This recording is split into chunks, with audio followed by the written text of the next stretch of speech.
ഇത് അറിഞ്ഞപ്പോൾ തൊട്ടേ അങ്ങ് മനസ്സിനകത്ത് അങ്ങ് സന്തോഷം.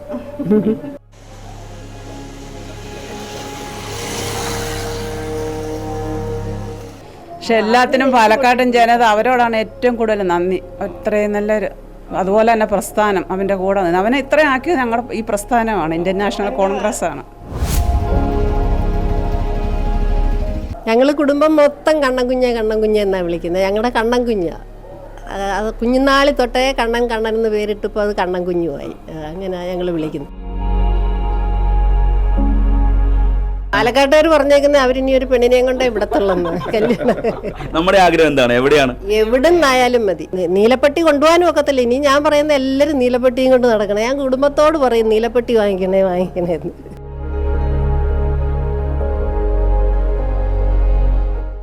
നമസ്കാരം. കന്നി അംഗത്തിൽ തന്നെ രാഹുൽ മാങ്കൂട്ടം വിജയിച്ചതിൻ്റെ സന്തോഷത്തിലാണ് രാഹുലിൻ്റെ കുടുംബാംഗങ്ങളൊക്കെയും. പത്തനംതിട്ട ജില്ലയിലെ അടൂർ മുണ്ടപ്പള്ളി എന്ന സ്ഥലത്താണ് രാഹുലിൻ്റെ ജന്മനാട്. ഞാനിപ്പോൾ അവിടെയാണുള്ളത്. രാഹുലിൻ്റെ പിതാവിൻ്റെ അമ്മ 95 വയസ്സുള്ള അമ്മൂമ്മയാണ് നമുക്കിപ്പോൾ ഉള്ളത്. അമ്മേ, കൊച്ചുമകൻ MLA ആയ കാര്യം അമ്മ അറിഞ്ഞോ? അറിഞ്ഞു. കൊള്ളാം. വലിയ സന്തോഷത്തിലാണ് എല്ലാവരും അല്ലേ? രാഹുൽ എന്നാ ഇങ്ങോട്ട് വരുന്നെന്ന് പറഞ്ഞോ? ഇങ്ങോട്ട് വരുന്നോ? ഒന്നും പറഞ്ഞിട്ടില്ല. ഈ മാസം രാഹുലിന്റെ പിറന്നാൾ മാസം കൂടിയായിരുന്നു അല്ലേ? 12-ാം തീയതി ആയിരുന്നു പിറന്നാൾ. അപ്പം പിറന്നാൾ സമ്മാനം മകൻ നിങ്ങൾ എന്താണ് കൊടുക്കുന്നത്? പിറന്നാൾ സമ്മാനം സ്നേഹം അല്ല എന്തുവാ? ഈ തിരക്കണില്ല അമ്മൂമ്മ വിളിച്ചിരുന്നോ?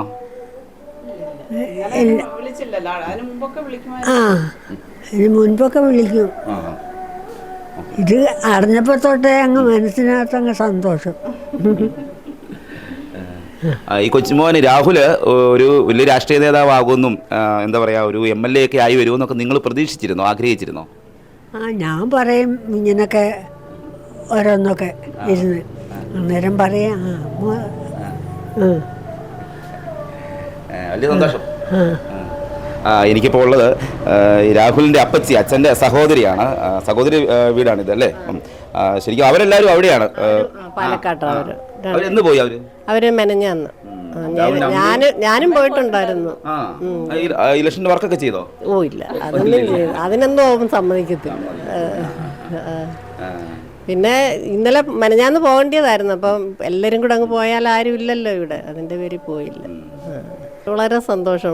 ഇത്രയും ത്യാഗം അനുഭവിച്ച് ഇങ്ങനെ ആയത് എന്തൊരു സന്തോഷം. പിന്നെ പാലക്കാട്ടുകാരോട് പ്രത്യേകിച്ച് നമുക്ക് ഒരു സന്തോഷവും സ്നേഹവും.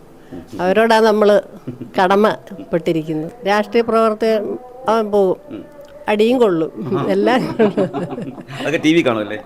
TV അന്നേരമൊക്കെ നമ്മുടെ മനസ്സിൽ അച്ഛനോടില്ലാതെ വളർന്നതല്ലയോ. അപ്പം നമുക്ക് മനസ്സിനകത്തൊരു അങ്ങനെ വളർത്തിയതല്ലയോ. രാഹുലിന്റെ എത്രാമത്തെ വയസ്സിലാണ് അച്ഛൻ നഷ്ടപ്പെട്ടത്? 4 വയസ്സ്. LKG അല്ലയോ? LKG പഠിക്കുന്ന സമയമായിരുന്നു. തന്നെ പഠിച്ച് നല്ലതുപോലെ അമ്മ സഹായിച്ചേ. എല്ലാവരും അവൻ്റെ അമ്മ നല്ല പോലെ സഹായിച്ച് പിന്നെ പുസ്തകങ്ങളുമൊക്കെ വാങ്ങിച്ചു കൊടുത്ത് അങ്ങനെ രണ്ട് മക്കളെയും പഠിപ്പിച്ച് ഈ നിലയിലൊക്കെ ആക്കി. ഈ എവിടെ പഠിച്ചതൊക്കെ? സ്കൂളൊക്കെ വിദ്യാഭ്യാസമൊക്കെ? അവന് തപോവനി 10ാം ക്ലാസ് വരെ പഠിച്ചു. പിന്നെ തുമ്പോണായിരുന്നു.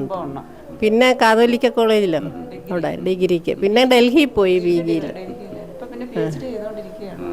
ഇപ്പോൾ ശരിക്കും ഈ രാഹുൽ നമ്മൾ രാഷ്ട്രീയ പ്രവർത്തനത്തിനൊക്കെ പോകുമ്പോൾ തന്നെ ഇങ്ങനെയൊരു പദവിയിലേക്ക് അല്ലെങ്കിൽ MLA ആയി അദ്ദേഹം നമുക്ക് അങ്ങനെ വരുമെന്നൊക്കെ ആഗ്രഹിച്ചിരുന്നു. ആവുമെന്നൊക്കെ നമുക്ക്, കാരണം പാർട്ടിയിൽ അങ്ങനെയല്ലയോ.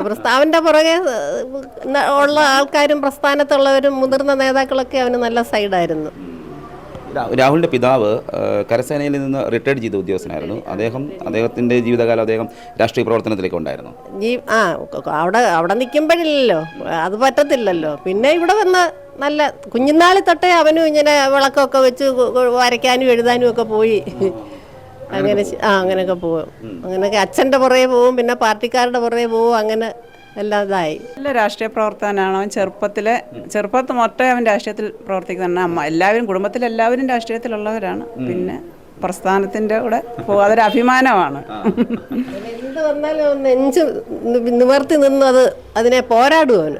ആരെല്ലാം എന്തെല്ലാം, അല്ലെങ്കിൽ TV-യിലൊക്കെ നിങ്ങൾ കാണുന്നതല്ലായിരുന്നു, എന്തെല്ലാം പറഞ്ഞാലും അത് നമ്മളെപ്പോലുള്ളവരൊക്കെ അന്ന് തറ പറ്റും. പക്ഷേ അവൻ നല്ല രീതി നമ്മളവിടെ ഇരുന്ന് വിഷമിക്കുന്നുള്ളത് അവന് നല്ല ചിരിയും സന്തോഷവും. ആരോടും കയർത്തൊന്നും പറയത്തില്ല, എല്ലാം ചിരിച്ച് ഉരുളയ്ക്ക് ഉപ്പേരി പോലെ മറുപടി പറഞ്ഞ്. ഒരിക്കലും പോലീസൊക്കെ വന്നിരുന്നല്ലോ അവിടെ? പോലീസ് വന്നു. അത് വെളുപ്പാങ്കാലത്തെ 5 മണിയായപ്പം പോലീസ് വന്ന് ജനലും കതകും എല്ലാം തട്ടി ഉണർത്തി.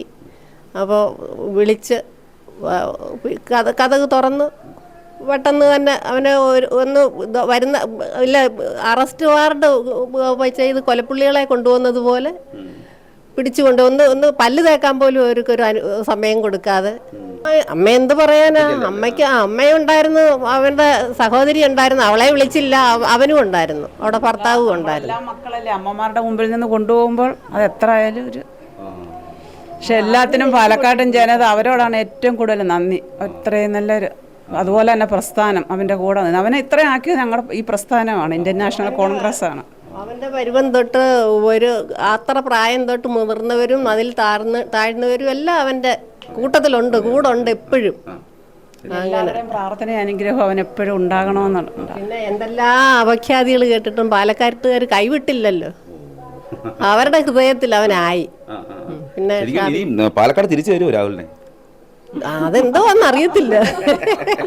അവരാണ് ഹസ്തല പാലക്കാടൻ ജനതയാണ്. മേടിച്ചില്ല വാടകയാണ്, മേടിച്ചില്ല വാടക, ഫ്ലാറ്റ് വാടകയാണ്. പിന്നെ നല്ല ബന്ധുക്കളൊക്കെ ചെല്ലുമ്പോൾ ബാക്കി എല്ലാവരും ഹോട്ടൽ മുറിയിലൊക്കെയാണ്, വാടകയാണ് ഫ്ലാറ്റ്. ഒരു പൂർണ്ണസമയ എന്നാണ് എല്ലാവരുടെയും പറച്ചില്. പാലക്കാട്ടുകാർ പറഞ്ഞേക്കുന്നത് അവരിനി ഒരു പെണ്ണിനെയും കൊണ്ട് ഇവിടത്തുള്ളന്ന് കല്യാണം. നമ്മുടെ ആഗ്രഹം എന്താണ്? എവിടെയാണ്? എവിടുന്നായാലും മതി. അവന് ഇപ്പൊ സമയമില്ല എന്ന് പറഞ്ഞാ പോകുന്നത്, അല്ലാതെ മറ്റു കാര്യമൊന്നും പറയത്തില്ല. ഇപ്പൊ സമയമില്ലല്ലോ അപ്പ എന്ന് പറയും. അവന്റെ അമ്മയെ അങ്ങ് കല്യാണം കഴിപ്പിക്കാൻ അങ്ങ് ഇങ്ങനെ അങ്ങ് എല്ലാരോടും പലരോടും പറഞ്ഞു ഒരുപാട് ആലോചനയൊക്കെ വന്നതാ. അവ ഇയാളിങ്ങനെ നടക്കുക എന്തിനാന്നാ. കല്യാണം വേണം. ഈ രാഹുൽ ഇടയ്ക്ക് എന്താ പറയാ, ഈ ഇപ്പം രാഷ്ട്രീയം മാത്രമല്ല, ഈ അങ്ങനെ എന്തെങ്കിലും ജോലി ചെയ്തിട്ടുണ്ടോ? അവൻ കടമ്പനാട് വിക്ടറി കോളേജിൽ പഠിപ്പിക്കുമായിരുന്നു. ഈ അടുത്ത സമയം വരെ ഉണ്ടായിരുന്നു അവൻ പഠിപ്പിക്കുക. സമയം കിട്ടുമ്പോഴെല്ലാം കുട്ടികൾക്ക് ട്യൂഷൻ എടുത്ത് കൊടുക്കുക. വലിയ ഇഷ്ടമാണ് പഠിപ്പിക്കാനും ഒക്കെ. എഴുത്തും വായനയും എല്ലാം ഉണ്ട്. ലൈബ്രറി തന്നെ ഉണ്ട്, വീട്ടിലെ ലൈബ്രറി തന്നെ ഉണ്ട്. ഈ നമ്മളിനിയിപ്പം രാഹുൽ ഇപ്പം അവിടെ ആഘോഷവും സ്വീകരണവും എല്ലാം കഴിഞ്ഞ് വരുമ്പം നിങ്ങളെല്ലാവരും കൂടെ കൂടുമല്ലോ, കുടുംബാംഗങ്ങളെല്ലാം കൂടെ. അപ്പം നിങ്ങൾ രാഹുലിനെ കാണുമ്പോൾ നിങ്ങൾ എന്താണ് ആദ്യമേ? കെട്ടിപ്പിടിച്ചൊരു ഉമ്മയാണ്. ഓടിച്ചെന്ന് കെട്ടിപ്പിടിച്ചൊരു ഉമ്മയാണ്.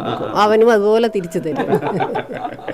അതാണ് ചേച്ചി, ഞങ്ങളെല്ലാം അത് തന്നെ, അതാണ് ഞങ്ങളുടെ സ്നേഹം. അതാ, അല്ലാതെ പിന്നെന്തെങ്കിലുമൊക്കെ കാണുമായിരിക്കുമല്ലോ. നിങ്ങളെ മറ്റേ ഈ രാഹുൽ ഇപ്പം നമ്മളിപ്പോൾ കുടുംബം എല്ലാവരും ഒരു ഒത്തുകൂടലുണ്ട്. അവന്റെ പിറന്നാള് തന്നെ അവൻ മിക്ക സമയം നാട്ടിൽ കാണത്തില്ല. പിന്നെ അവൻ വരുമ്പോഴാണ് ഞങ്ങൾ ആ ഡേറ്റ് എല്ലാവരും കൂടി ഇരുന്ന് ഡേറ്റ് നോക്കുന്നില്ല അങ്ങ് ആഘോഷിക്കുക. എല്ലാരും കൂടെ കൂടുന്നതാണ് അവന് ഇഷ്ടം. കുടുംബം എല്ലാം കൂടുന്ന ഭയങ്കര സന്തോഷമാണ്. അതുപോലെ ഈ രാഹുൽ നമ്മൾ ടി വിക്കത്തൊക്കെ കാണുമല്ലോ, ഈ മറ്റേ ഈ സംഘർഷവും ലാത്തി ചാർജൊക്കെ ഉണ്ടാകുന്നത്. അന്നേരം ഹൃദയം പൊട്ടിപ്പോവില്ലയോ, എന്താ പറയാ. സത്യത്തിൽ അത് സമരം.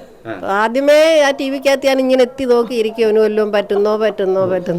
നമ്മുടെ കുഞ്ഞിനെ തന്നല്ല, എല്ലാവരും ക്രൂരമായിട്ട് മർദ്ദിച്ചൊരു സന്ദർഭങ്ങളായിരുന്നു ഇതെല്ലാം. ഏത് പിള്ളേർക്കായാലും അടി കിട്ടുന്ന നമുക്കൊരു വിഷമമാണ്. നമ്മളെ പോലല്ലയോ എല്ലാ മക്കളെയും അവരുടെ അച്ഛനും അമ്മയും സഹോദരങ്ങളും ഒക്കെ സ്നേഹിക്കുന്നത് എന്ന് പറഞ്ഞതുപോലെ. നമുക്കൊരു സങ്കടമാണ് കാണും. സമരം എന്ന് കേൾക്കുമ്പോഴേ ഉള്ളിൽ പേടിയാണ്. പിന്നെ രാഷ്ട്രീയമല്ലേ, നമ്മളതൊന്നും ചിന്തിക്കാൻ പറ്റത്തില്ല. പാർട്ടി പറയത്തില്ല, ആരെന്ത് പറഞ്ഞാലും എങ്ങനെയാ മോനെന്ന് ചോദിച്ചാൽ ഒന്നുമില്ല, അങ്ങക്ക് അറിയേണ്ട കാര്യം എന്തോന്ന് ചോദിക്കും, അതൊന്നും പറയത്തില്ല. ഈ അമ്മ ബീനാമ്മ, രാഹുലിൻ്റെ അമ്മ, അവിടെ അമ്മയും സഹോദരി ഉണ്ട് അവിടെ കുറേ ദിവസമായിട്ടുണ്ടല്ലേ?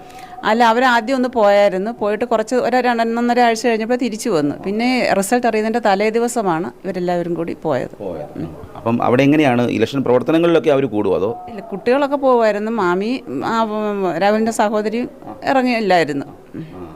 കാരണം ഇച്ചിരി സുഖമില്ലാത്ത ഒരാളാണ് മാമി അമ്മ. ഇത് നിങ്ങൾ മാമൻ എന്നാ വിളി, രാഹുൽ മാമൻ അല്ലേ? സന്തോഷം. എല്ലാവരും ചെലവ് ചെയ്യണമെന്ന് പറഞ്ഞ് അവളോട് പറഞ്ഞിരിക്കുകയാണ്. ഞാനിങ്ങനെ ഓരോന്നിങ്ങനെ ചോദിച്ചൊക്കെ സ്കൂളിലായാലും ടീച്ചേഴ്സൊക്കെ ആയാലും വിളിച്ചൊക്കെ ചോദിക്കാറുണ്ട്. കഴിഞ്ഞ എക്സാം ഉണ്ടായിരുന്നു കഴിഞ്ഞ ദിവസം. എനിക്കൊന്നുമില്ല, സന്തോഷം. വിക്ടറിയിലാണ് പഠിക്കുന്നത്. ഞങ്ങൾ കുടുംബം മൊത്തം കണ്ണൻ കുഞ്ഞ എന്നാ വിളിക്കുന്നത്. ഞങ്ങളുടെ കണ്ണൻ കുഞ്ഞ അത് കുഞ്ഞുനാളി തൊട്ടേ കണ്ണൻ കണ്ണൻ എന്ന് പേരിട്ടിപ്പോൾ അത് കണ്ണൻ കുഞ്ഞുമായി. അങ്ങനെ ഞങ്ങൾ വിളിക്കുന്നു. പിന്നെ ഈ നാട്ടിലുള്ളവരും മിക്കവാറും കണ്ണൻ മോനെ എന്ന് വിളിക്കും. എന്നാലും ഈ അവിടെ ഇങ്ങോട്ടുള്ള വരവ് കാത്തിരിക്കാൻ ഇങ്ങോട്ടുള്ള വരവ് കാത്തിരിക്കുക. വന്നൊന്ന് കാണാൻ നമ്മളങ്ങ് കണ്ണ് കൊതിക്കുക. ഇനി ഒന്ന് ഒത്തിരി ഒരു മാസം കഴിഞ്ഞല്ലോ ഇവിടുന്ന് പോയിട്ട്. ഇത് റിസൾട്ട് അറിഞ്ഞ് ഇനിയും എന്നാ വരുന്നതെന്ന്. പിന്നെ അച്ഛൻ്റെ ആണ്ടുണ്ട് 29-ാം തീയതി. അപ്പോൾ അതിനെന്തായാലും വരും. അവന് ബലിയിടാൻ പോകണം തിരുവല്ലത്ത്. ഈ രാഹുലിന്റെ പിറന്നാൾ ഈ മാസമായിരുന്നേ, 12-ാം തീയതി ആയിരുന്നു. അപ്പം പിറന്നാൾ സമ്മാനമായിരുന്നു. നമ്മളൊന്നും ആഘോഷിച്ചില്ല, അവനിവിടെ ഇല്ലായിരുന്നല്ലോ. അത് അവൻ വിളിച്ചു ചോദിച്ചു എന്തോ ആഘോഷം നടത്തിയെന്ന്. ഞങ്ങൾ പറഞ്ഞു ഒന്നുമില്ലെന്ന്. വന്നിട്ടാട്ടെന്ന് പറഞ്ഞു. വന്നിട്ടിനിയും ആഘോഷമുണ്ട്. പിറന്നാളിന് വലിയൊരു സമ്മാനമാണ് കിട്ടിയേക്കുന്നത്. പാലക്കാടിനും നിങ്ങളുടെ നാടിനും ഒരു MLA ആയിട്ടാണ് കിട്ടിയേക്കുന്നത്. പാലക്കാട്ടുകാർ ഇവിടത്തില്ല, അവർ പാലക്കാടൻ മറ്റൊരു കണ്ണൻ വന്നെന്നാ അവർ പറയുന്നത്. ഷാഫി ഒക്കെ അവർ വലിയ സുഹൃത്തുക്കളാണ്. ഷാഫി ചേട്ടനാന്നോ അച്ഛനാന്നോ ആരാന്നോ ഒന്നും അറിയാനൊക്കാത്ത രീതിയിലാണ്. വലിയ സ്നേഹമാണ്. അതുപോലെ എല്ലാ നേതാക്കന്മാരും പിന്നെ ശ്രീകണ്ഠൻ അങ്ങനെ എല്ലാവർക്കും വലിയ ജീവനായവനെ. അവൻ്റെ സംസാരത്തിലായിരിക്കും എന്തുവാന്ന് അറിയത്തില്ല, വലിയ ജീവനാണ് എന്തുവായാലും. മറ്റനീതിക്കൊന്നും പോകുന്നില്ലല്ലോ. വേണ്ടുന്ന കാര്യം ഇത് നാട്ടുകാരുടെ കാര്യത്തിന് ചെയ്തതിനല്ലയോ പോലീസുകാർ പിടിച്ചോണ്ട് പോയത്. നമ്മളെ അല്ലാതെ മറ്റൊന്നിനും അല്ലല്ലോ. അതുപോലെ തന്നെ സത്യസന്ധതയെ ഉള്ളവന്, അല്ലാതെ ഒരു കള്ളക്കമ്പട്ടം കാണിക്കത്തില്ല. സത്യസന്ധത. ഓർക്കുന്നുണ്ടോ നിങ്ങൾ അവിടെ നീല ട്രോളി ബാഗിലൊക്കെ? ഞങ്ങൾ ഓർക്കുന്നോ അത് അങ്ങനെ അത്രയും 10-40 ലക്ഷം രൂപ അങ്ങനെ വലിച്ചോണ്ട് പോകാൻ വെക്കുന്നതാണ്. അവൻ്റെ അമ്മ LIC കാരിയാണ്. അവൾക്കറിയാതെ എങ്ങനെ കൊണ്ടു നടക്കും. അവള് ക്യാഷറായിട്ടിരുന്നവളാ. അത്രയും പണം എണ്ണി, അതും പിന്നെ കൊട്ടാരക്കര മെയിൻ ഓഫീസിലായിരുന്നു. അവൾക്കറിയത്തില്ലയോ?